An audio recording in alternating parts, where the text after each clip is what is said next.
How can development finance fix a fracturing global economy? That's the central question amid related questions that we're going to be discussing today in our conversation with Lawrence H. Summers and NK Singh. Larry Summers has served as U.S. Secretary of the Treasury, Director of the U.S. National Economic Council, Chief Economist at the World Bank, and President of Harvard University, where he's currently President Emeritus and University Professor. NK Singh, Chairman of India's 15th Finance Commission, is President of the Institute of Economic Growth, a former Member of Parliament, and former Secretary to Prime Minister Atal Bihari Vajpayee. Larry Summers and NK Singh, great to have you on NDTV. Thank you very much for your time. I'm going to provide some context first before we dive into our conversation. G20 members have unanimously accepted the recommendations on multilateral development banks made by an independent experts group appointed under the India G20 presidency. The report is titled Strengthening Multilateral Development Banks Through a Triple Agenda: Mandates, Finance, Mechanism. Volume 1 of the report was submitted ahead of the G20 meet in Delhi. Volume 2 is due in October. The expert group was co-convened by Larry Summers and NK Singh. And now we can dive straight into our conversation. Up front, Mr. Singh, for the benefit of our viewers, I think it's important to revisit what are multilateral development banks and why is it so important? Why are they so important to the world financial system? Well, I think for several reasons. First and foremost, this difficult question of what is a multilateral development bank? Well, it's a bank which has been recognized and has really operations in several countries. It functions under the rules of an umbrella of transparent rules and functions.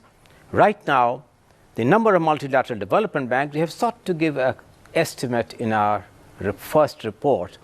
You would be surprised that there are 17 in number at the minimum and could be growing. But of course, by and large, we know that the major multilateral development banks is the World Bank Group, the largest in the family, the Asian Development Bank, the African Development Bank, the Inter-American Bank, the European Bank for Reconstruction and Development, and variations thereon.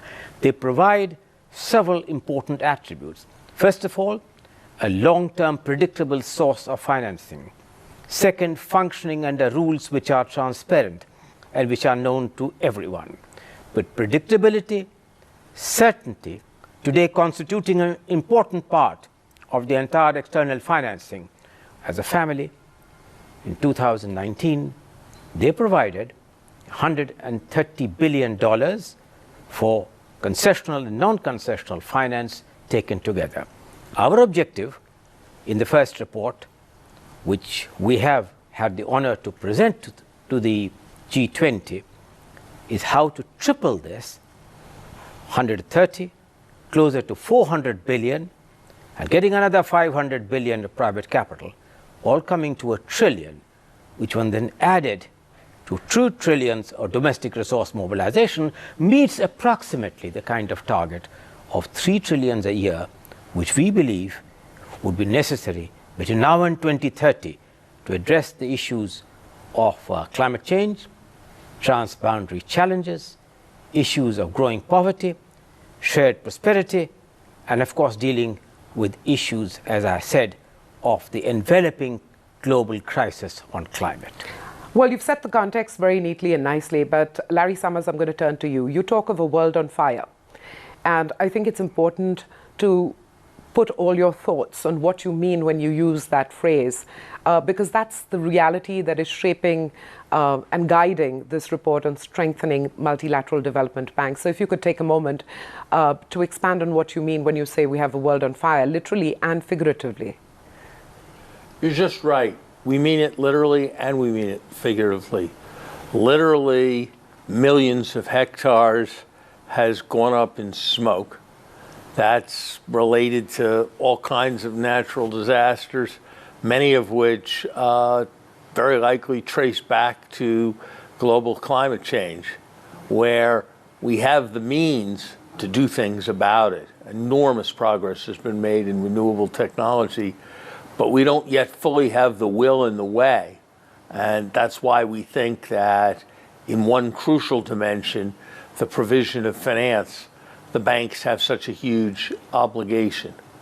But in a broader sense, this last year, these last 2 years, the world is facing a combination of challenges: climate change, pandemic threats. You know, the next COVID will probably come within 20 years.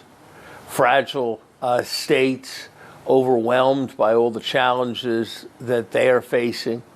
Flows of refugees, the major war taking place now on the European continent, and the possibility of conflict elsewhere.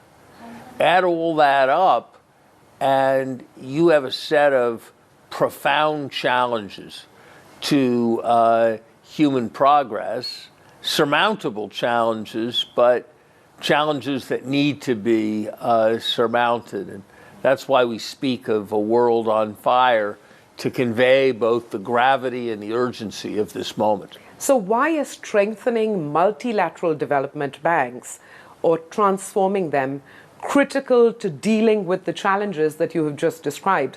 What is the catalytic role that they can play? So the phrase multilateral development banks doesn't light the imagination, but these are profoundly important institutions because they've got more capacity to move more money to more places than any other institution that man has ever invented. A dollar of guarantees provided by one sovereign country to a development bank can cost its budget much less than a dollar, because most of the loans are going to be repaid, and when received by the development bank, can be leveraged a number of times over. Indeed, $20 billion of capital provided to the World Bank has over time leveraged more than $800 billion of lending. So it's their power of leverage, it's their knowledge and capacity that make them such potent instruments. And they represent a forum for cooperation between nations. There are issues where nations are going to be in conflict. The United States and China are going to have tensions over many issues. India and Pakistan are going to have tension over many issues. But we all have a stake in the one planet that we share. We all have a stake in resisting global disease. None of us gain when poverty anywhere can become a source of instability everywhere. Sure. And that's why these are such important institutions, because their mission is so important and because they provide a forum for cooperation where cooperation is possible.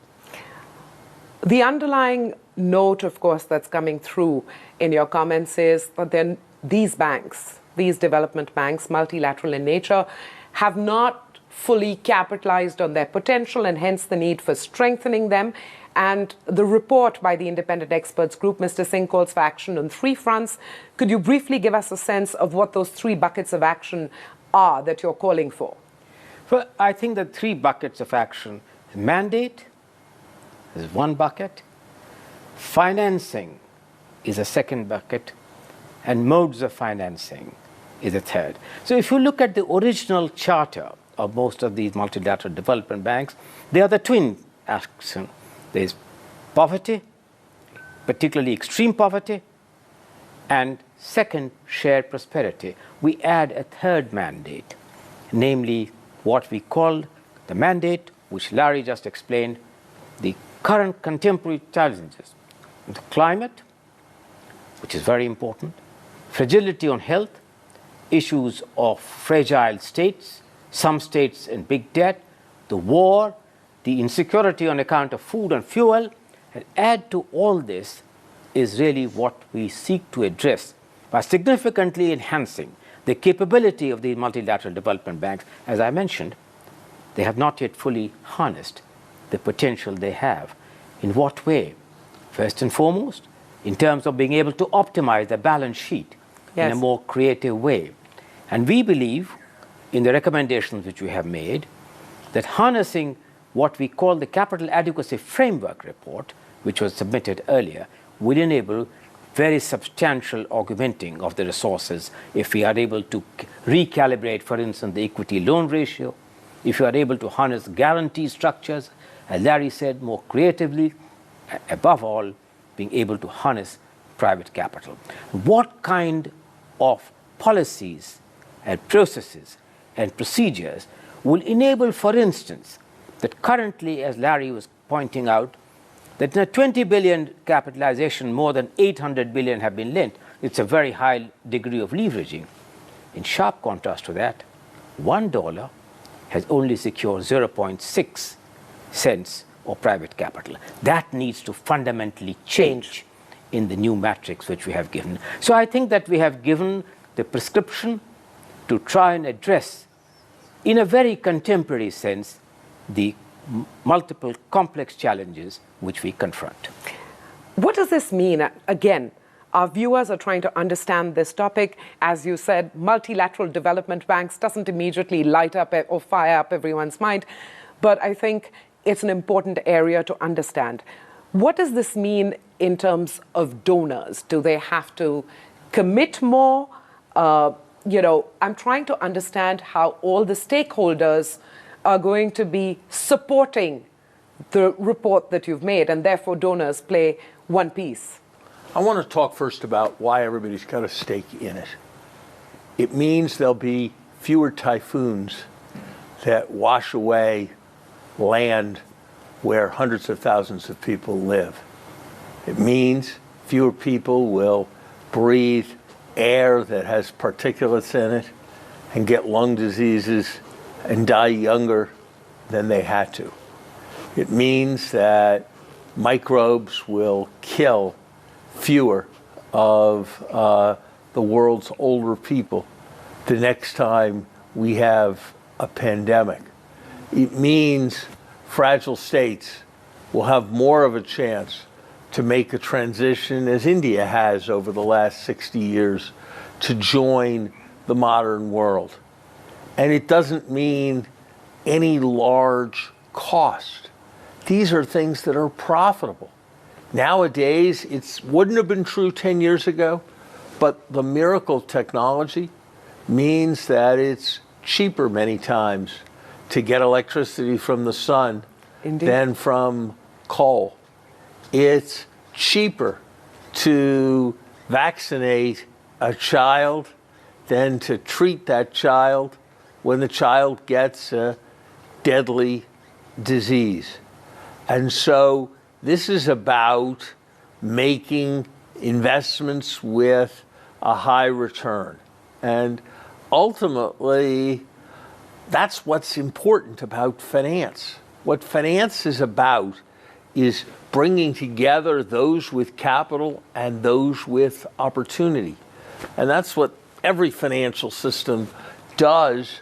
But now there are opportunities and challenges at a global scale. Those are bigger than any one private institution is going to have the remit to take on. That's why we need global development banks, and that's why they need to be transformed for this new era. Point taken, but I'm trying to understand how the report has been received in real terms as well, and whether there is a groundswell for it, because that will determine whether real progress will be set in motion. So what's your assessment? Good and important question. We've been very encouraged. We thought when we wrote this report, we were going pretty far out on a limb in some ways by suggesting that these institutions be transformed, by talking about a trebling of financial commitment by 2030. We thought that this might well get dismissed and as impractical by people who hold office today as the dreams of former office holders and their friends. And we've been very much encouraged by the response of your finance minister, by the response of your prime minister, and by their leadership in the G20 as India has stepped up and delivered a statement unanimously of the G20 countries that goes forward quite far on the issues that we've been pushing. Now, that doesn't mean it's all done yet. The hard work is in the implementation, and some of the commitments are still a bit vague, but we're very encouraged by the progress that's been made.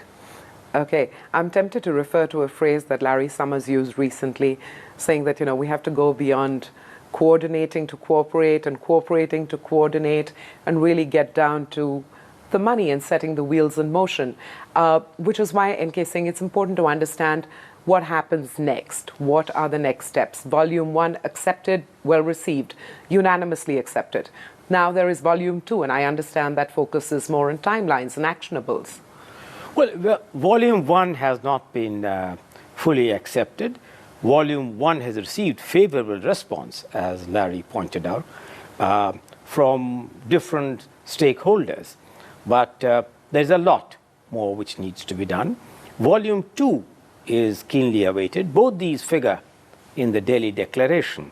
And the Volume 2 is going to really address some of the major issues which the G20 in the summit and in Gandhinagar on the 18th of July raised, when I had the privilege of presenting the report physically, and Larry had come through an audiovisual.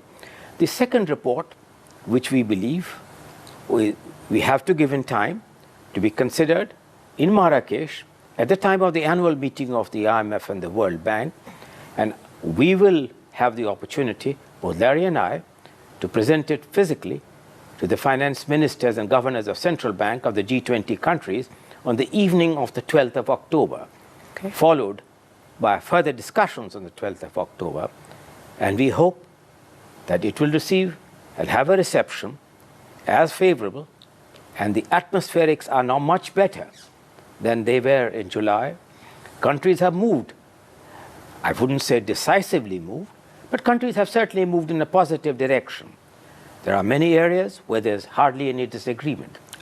On harnessing of private capital, on the issue of guarantees, on the kind of variations of capital, hybrid, blended, and other forms of innovative finance, in terms of improving the operating model, in terms of improving the time and procedures from the concept note to the disbursement, in making not only the banks bigger, but better, and which is very important, and bolder.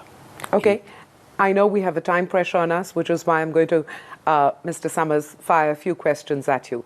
What are the key challenges you anticipate in adoption of the recommendations of the independent experts group?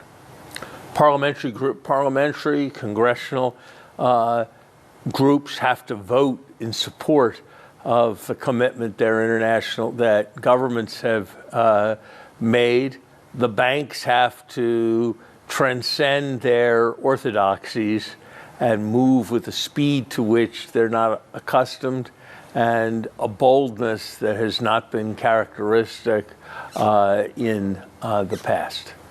U.S. leadership, because, they're shifting geopolitics, and I imagine conceptually it affects the future of multilateralism and therefore of these banks. There is the U.S. leadership piece as well. Reflect on what I've just flagged off. The United States has less capacity and less will to dictate or be a hegemon than it might have at some earlier stage. And so our task today is to work cooperatively with others. Most of the world's economic growth over the next 2 years and over the next 10 is going to come from what's been traditionally thought of as emerging markets. Question is whether they're going to be heard in the design of the global system. They certainly were heard in the authorship of our report, and whether they are heard or not in what ultimately happens is going to be very important for the ability to maintain connection around the world. I think President Biden understands that. He understands that we live in a world of coalitions, not a world in which any one country can dictate to all on all subjects. Well put. I'm shifting gears a little bit, but it's impossible to have a conversation with you and not ask you on your assessment of China's economy currently, the US economy, and both those big pieces that affect the global economic outlook as well. I think both economies have challenges. Fundamental strengths of the American economy, I think, are terrific. I think we are going to have a challenge of achieving a soft landing with respect to the inflation that we have had. I think that's not going to be an easy task for the Federal Reserve, but I think the dynamism of the American economy, its ability to accept immigrants, different from most other economies, our strengths in creating the big technology companies, our ability to attract capital from all over the world means that I think the fundamental structure of the American economy is strong. China? I think China faces some very real challenges in the years ahead. Frankly, the most successful Chinese citizens are trying to take their money out of the country rather than trying to bring money in to the country. Chinese parents are potential parents are not choosing to have children, and the birth rate is much lower than it was when they had a one-child family. And increasingly, the economy is being politicized as the party takes a stronger hand in so many parts of the economy. I think with these challenges and with the additional challenge represented by the tremendous problem China has of absorbing all of its savings, it can't go into exports anymore because the world won't take them. It can't go into infrastructure that much more because China's already built up a huge infrastructure. It had been going into real estate, but now China has empty cities. So that challenge is, I think, very serious. And so my guess is that these are not going to be easy years for China economically, and that the challenge for the Chinese is going to manage that with reform rather than managing it with heavy-handedness at home and truculence abroad. You spent a lot of time in India recently, in recent months. So at the risk of running against the clock here, the Indian economy, how does your assessment of it sort of fit in with what you've described in the US and China? India's economy is not yet nearly as large as that of the US or of China. But precisely because of that, India has immense potential to grow. I think with good fortune in the world economy, with boldness in economic reform, and with tremendous energy and effort by Indian workers and Indian businesses, one could imagine that by mid-century, India's economy would grow eightfold from its current status. 8 times as much economy as India has today, and that would change the lives of every Indian. And it couldn't happen without changing the world economy as India became that much more integrated with it. It's not my prediction for India because there are just too many obstacles and too many problems. But it is my hope for India, and it's part of a hope for a successful second quarter to the 21st century. On that note, NK Singh, Larry Summers, an absolute pleasure. Thank you for your time. Thank you. Thank you very much.